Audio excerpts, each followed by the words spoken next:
Well, good afternoon. Thank you so much for coming and for listening to me today.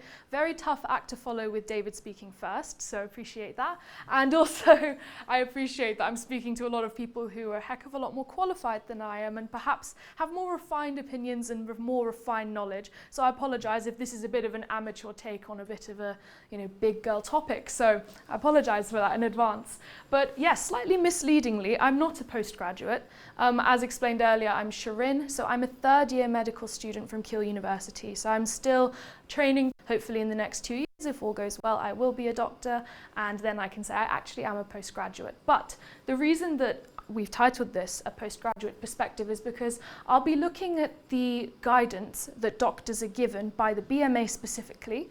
We're going to be looking at the British Medical Association's guidance that's given on non-therapeutic male circumcision, or NTMC, and looking at my amateur take on how this could be improved. As I said, I'm going to be talking specifically about my input in how I think the guidance that's currently given to doctors can be improved, what I think they need to add, what they might need to get rid of, and I'll also just be talking about why I'm here, why I'm with 15 Square in a little more detail. So I began volunteering with 15 Square last year as part of my community partnership, or CPP, placement, and as part of my second year in medical school. They gave us a list of charities and said, please pick your top 10 and we'll allocate you to a charity of your choice. 15 Square, funnily enough, because it begins with a number, comes up at the top of the list because it's in alphabetical order. So the first brief that I read was about 15 Square and I was immediately hooked. It was like I'd read the first line of a thriller novel and I thought, this is so cool, this is so interesting, and I've never heard of any charity like this before, and I immediately put it as my first choice without reading the other ones. So very luckily, I was allocated to this charity and I enjoyed my placement so much that I still continue to volunteer.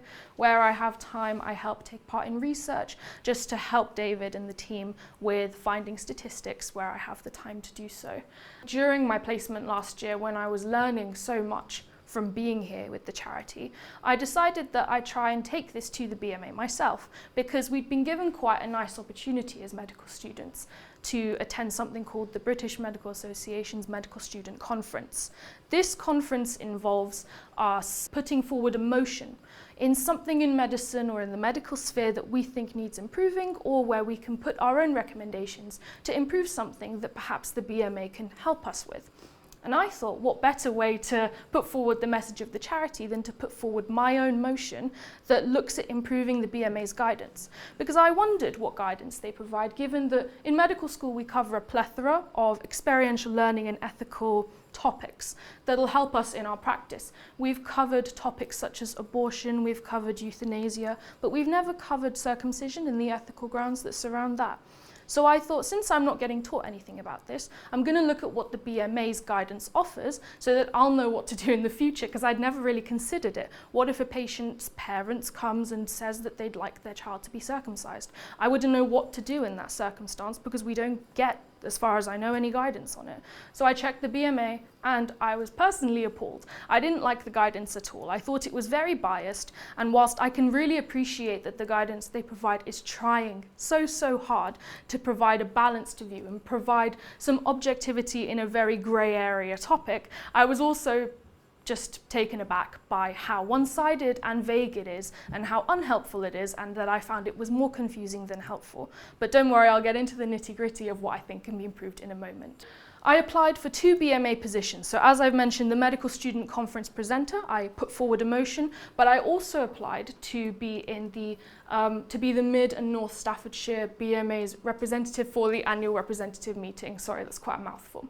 But what that would involve is just attending a meeting, bringing forward motions in a similar vein, just not limited to medical students, and discussing things that we think could do with improving. I was unsuccessful in both of these feats, unsuccessful in both applications, and didn't receive enough votes to go forward in either one. However, having said that, with the BMA conference motion specifically, because the motion was about non-therapeutic male circumcision, in order to get my colleagues to vote for me, I made a day out of trying to go to everybody I could find in the medical school and telling them what I thought about the charity, why I'm putting forward this motion, and why it's so important. But we've got to consider that the motions I was up against were motions such as improving mental health services for medical students, improving funding to medical students. And of course, going up against big guns like that was quite difficult when a lot of my friends didn't even know why circumcision is such an important issue to talk about and to raise. And so it did spark some very worthwhile conversations. It was very interesting to speak to some of my peers, some of whom are so intelligent, all of whom are so intelligent and, all studying medicine. And I was so intrigued that so many of them had absolutely no idea about any of the potential risks of circumcision and the possibilities that there were. So I had some very worthwhile conversations educating my friends, and it was fascinating how many of them were so open to discuss it and talk about it. I think looking at personal experience as well, I wanted to mention as well that the reason the charity resonated so much with me was because, as you can tell from my name, my family background are not English. My family are from Uzbekistan, and so when my parents moved here, they just found out, they realized how much they love this country because they came here to study, and so they decided to stay. And I currently live with my mum. So I spoke to my mum once I'd been to my first 15 Square placement, and I said to my mum, Mum, because I was raised Muslim initially, but then my family, as we got older and had lived here for longer, realized that the religion didn't resonate with us so much, so we're no longer part of a particular religion. But I mentioned this because I said to my mum, if I was born a boy, would you have circumcised me? And she, being someone who now calls herself quite proudly an agnostic and has been in England longer than she's been in Uzbekistan, said, yeah, I would have. And she said, and I'm quite embarrassed to say that. And I said, why are you embarrassed? Because she said, I would have been looked down upon by all of your family in Uzbekistan if when you were 6 years old, I didn't take you back and circumcise you.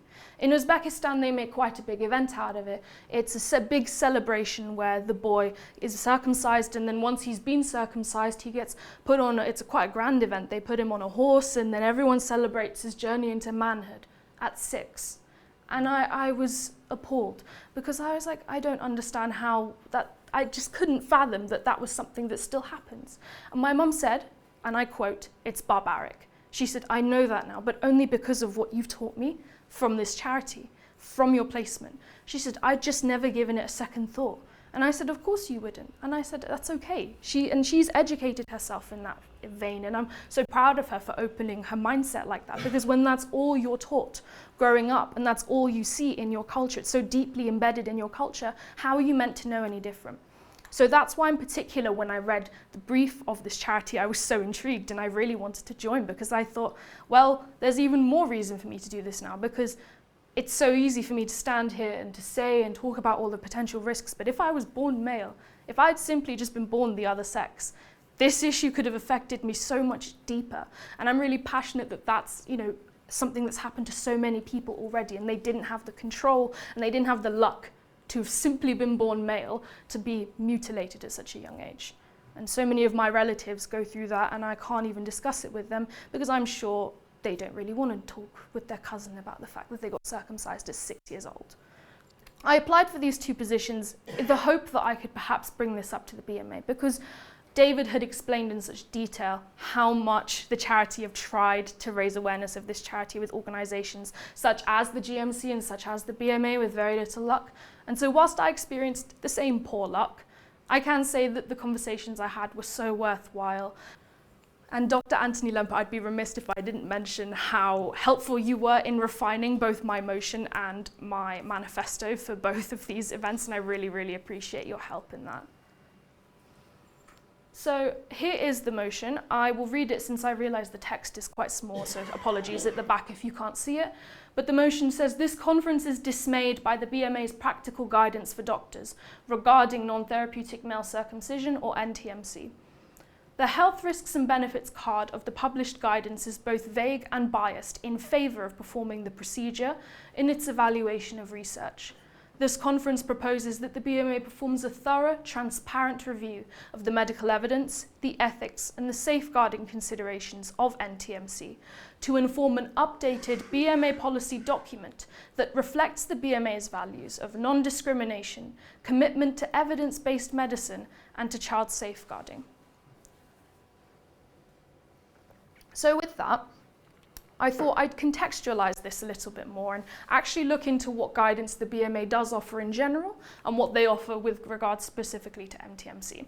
So if you were to go to the BMA website as a doctor, you'd be presented with these boxes. And so under the ethics box, which is just here, you can find information and arguments and the guidebooks regarding NTMC alongside other ethical dilemmas in medicine, such as I mentioned earlier, abortion or euthanasia, for example. So the toolkits which is the booklet, that they offer, which have, we'll look at one in a minute, but they offer sort of the balanced arguments, so they claim of both sides of an ethical dilemma, so that you as a doctor can come to your own decision and you can come to your own opinion on whether or not you agree or disagree with said opinion, and also what the law says on this issue as well, so that you're guided in your career in what you should do and how you should act. And so it doesn't say at any point that it means to be comprehensive of all the arguments available. I'd like to point that out now before I rip it to shreds, so that you're aware that I'm not expecting it to be a fantastic, a document that's got every single potential argument detailed, referenced. But I think that the fact that it shouldn't be biased is very important, and that it should be a fair document that includes both sides of an argument, which we'll see in a moment. I don't think it does. So I've highlighted here the boxes or the cards specifically that I'm going to have a look at and that I'm going to pick apart a little bit. So as I said a second ago, it doesn't seek to be a replacement for discussion with colleagues, talking to colleagues about whether or not certain things are allowed or not allowed in medicine and medical practice. So the cards that I'm going to be looking at specifically are card 2, which is the 10 good practice points, but we'll look at all of them in detail in a moment. Card 4, which looks at the law. Card 5, which looks at health risks and benefits. Card 6, which looks at the determining best interests of the child. And card 7, which looks at consent and refusal. The other cards just go into the background of, for example, circumcision, which cultures and religions perform it more so than others, just to give you a bit of background reading on it. And I will say, before I nitpick it to death, that there is some good in the booklet. What it's setting out to do is very admirable. It's very difficult to come up with, for every ethical issue in medicine, come out with a fully referenced and fully balanced discussion of two sides of an argument. And I completely accept and understand that, and I accept that it's also not meant to be comprehensive of every single argument that there is for a specific debate. I understand that, but I still think that there's work to be done. So first we'll look at the 10 good practice points, which unfortunately I can't read. They are slightly too blurry, but in summary, they go over saying that every action that is performed in in medicine should be done with the child's best interests with specificity to NTMC. It talks about how NTMC should not be performed if it's completely against a child's wishes, and that the child's consent is what's most important, and how the safety of the child is the most important thing, and the necessity of the procedure should be considered every time you're with a patient or with a situation where you may need to perform the procedure. So that is in summary what it is saying, and the reason I reference it here isn't specifically to nitpick it, but to say that it's quite contradictory to then what it says later on. So first, if we look at card 4, which is the law, this references a case in the law recently, so from 2015, so nearly 10 years ago, in which there was a case in family court regarding a son and a daughter, so 2 children, and the parents wanted for the son to have non-therapeutic male circumcision, and they wanted to perform the same procedure on their female daughter as well, so to have what would now be classed as FGM in this particular for their daughter. So it was brought up in a case of law because it was interesting to debate how it's allowed and morally acceptable for the boy to undergo this procedure, but not for the girl. Because you'll find with any of these organisations, such as the BMA, such as the GMC, that they couldn't be more against FGM if they tried. As soon as you look it up, they talk about the FGM Act, they talk about law, they talk about ethics, they talk about how culture is not a reason why you should genitally mutilate a child, and how culture and religion isn't an excuse for that. But then when you talk about it for boys, there's suddenly the complete opposite argument. It's suddenly a matter of, well, you can't go against what's in my religion or my culture. That's, very rude of you. How could you even bring that up? And it's just a complete different flip. It's like, it's just genuinely the biggest double standard I have ever seen in medicine, and even shown by the organizations that so clearly state that culture should not be a reason for genitally mutilating a child. And so in this instance, I found the quote particularly interesting that they've mentioned in here as well, and I apologize, the text is really small, but it says, the judge came to the decision that although both FGM and NTMC involve significant harm, there's a very clear distinction in family law between FGM and male circumcision. FGM in any form will suffice to establish threshold in accordance with Section 31 of the Children Act 1989. Male circumcision without more will not. So I just find it interesting that such a double standard can exist even in law.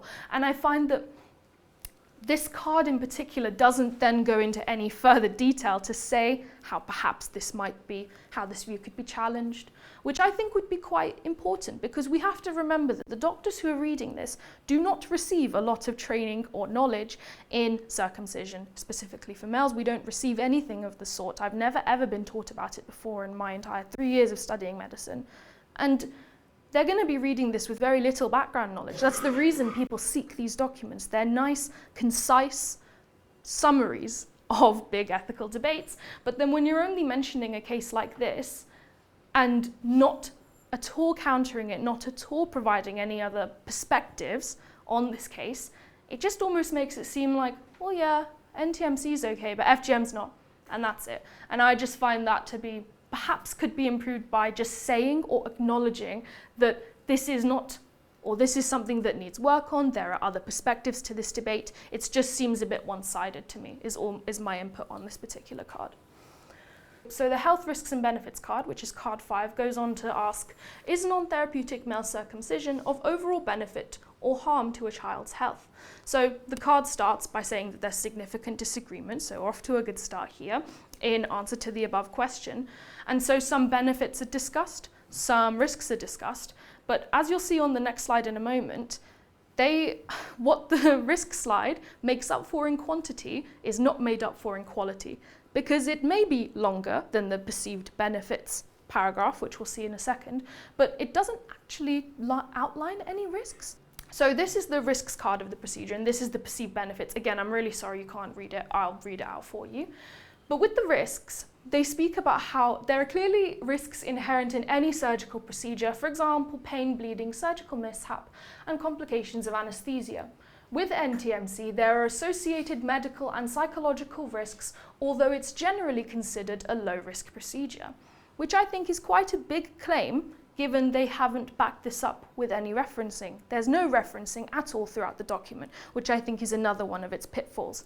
Because to say that it is considered a low-risk procedure and then not provide evidence of this fact is quite poor. And given this is in the risks section, where are the risks? Because that is almost like saying, oh, it's the same level of danger as somebody getting stitches because it's a surgical procedure.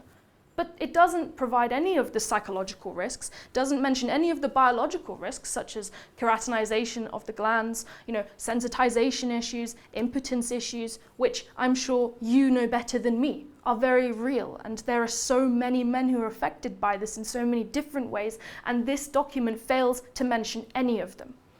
When you look at the benefits, it says that some good evidence from international studies, and I'd like to point that they've noted good and then haven't provided any of the studies. They say that there are good evidence from international studies that circumcision reduces the chances of acquiring HIV infection. It then says that there's some mixed guidance on whether or not it prevents STIs, STI transmission. And I just think that is, so they've given you specific examples of some benefits and haven't given one specific example of a risk. And I find that to be its major downfall. Because for a document that claims to show you both sides of an argument and claims to provide doctors with the guidance they need to make these ethical decisions in their practice, this very much shows you the bias that it's better to perform the procedure than to not, which I think is one of this guidance's particular major downfalls. And I think its risk section was a prime opportunity for it to have gone over some of the risks. There are so many real risks out there, so many psychological risks they could have spoken about, so many physical risks they could have spoken about, but whoever's researched for this particular document clearly hasn't gone to the effort of putting any specific examples to accurately inform the practitioners who are going to be performing this procedure of the potential risks. So it's no wonder that so many doctors say, oh, well, I've done loads of these procedures and I intend to do many more, because they don't feel like they're doing anything wrong, because the organizations are backing them up in saying that it's a relatively neutral procedure. So I'll next look at the determining best interest card, card 6. And understandably, this is a vague bit of the guidance, because it is tricky to say how you can determine a child's best interest when the child isn't even old enough to speak, let alone give consent for a procedure such as circumcision. But I find that this card is quite contradictory. So the card states that parental preference alone does not constitute sufficient grounds for performing NTMC on a child unable to express his own view, but then also says that it's the parent's responsibility to explain and justify requests for the circumcision. So the reason I find this to be so contradictory is because if we look at the actual reason why the parents are justifying and explaining the need for this procedure, when we look at the criteria for why circumcision is utilized, it's embedded in culture, embedded in religion, right? The child cannot say whether they are part of a particular religion or culture because they probably cannot speak yet. This child is unable to say whether or not they want this procedure. So it is, whilst they say that parental preference alone doesn't justify it, what else are we looking at here? If the parents are the ones saying that it's important that my child fits into my social strata and my group of friends and my family, that's not up to the child, is it? That's solely down to the parents. And it's solely down to the parents, but the BMA say at the same time, oh, well, yeah, it's not up to the parents, but they have to justify it. So it doesn't make sense. It's, again, just completely contradicting itself, because a child can't say whether they want to be part of a particular culture or religion because they don't understand the connotations of that. And a child may well feel that they have to do what their parents want. My mum wants me to be part of this religion or part of this culture, so I will agree. There's, again, such room for bias, such room for it not to be down to the child and for bodily autonomy to be forgotten in this guidance. And the card also states that where a child is living in a culture in which circumcision is perceived to be required for all males, the increased acceptance into a family or society that circumcision can confer is considered to be a strong social or cultural benefit. So you see, the BMA even agree with it. Even the BMA that parents can say that I want my kid to fit in with my family friends and with the people I know, so my kid should be circumcised. Even the BMA are backing it up now, and they don't try to hide it. And this is why I say the document is biased, because they're not trying to argue that. There is no counter-argument, or I would have included it, or I wouldn't be critiquing it. And I also find that this directly contradicts the Female Genital Mutilation Act of 2003, in which it says, for the purpose of determining whether an operation is necessary for the mental health of a girl, it is immaterial whether she or any other person believes that the operation is required as a matter of custom or ritual. I find that direct parallel to be very interesting, because whilst it is controversial to compare it to FGM, I think in this circumstance, given we're speaking about children and the mutilation of their genitals, I don't see why sex should be the differentiating factor here.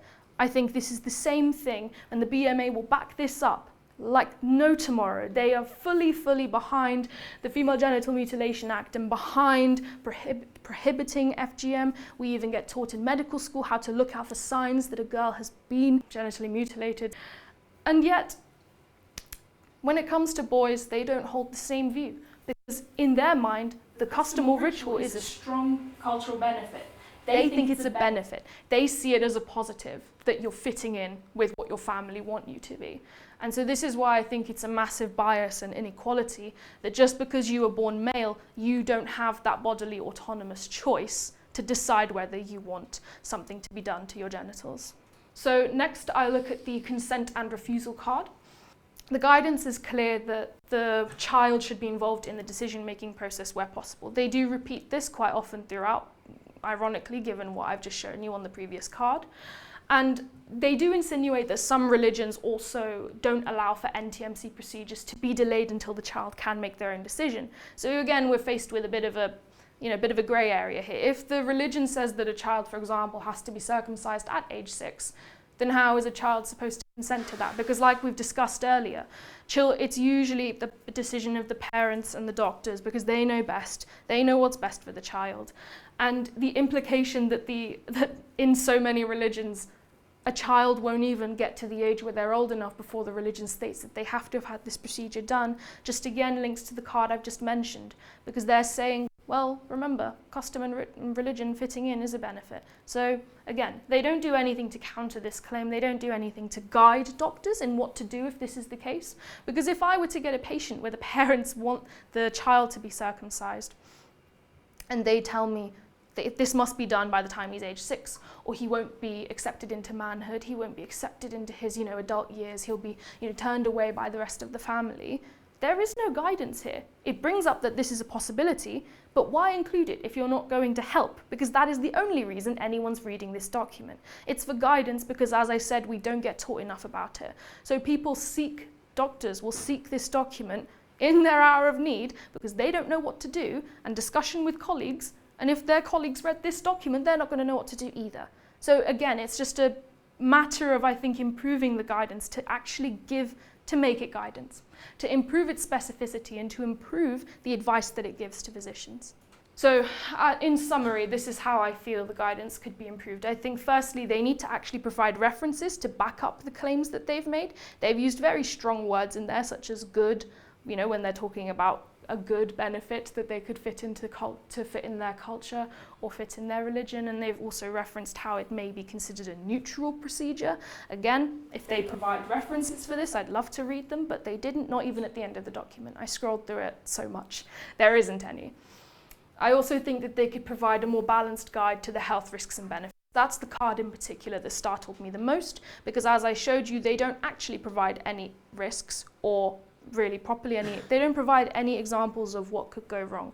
They just claim that it's like any other surgical procedure.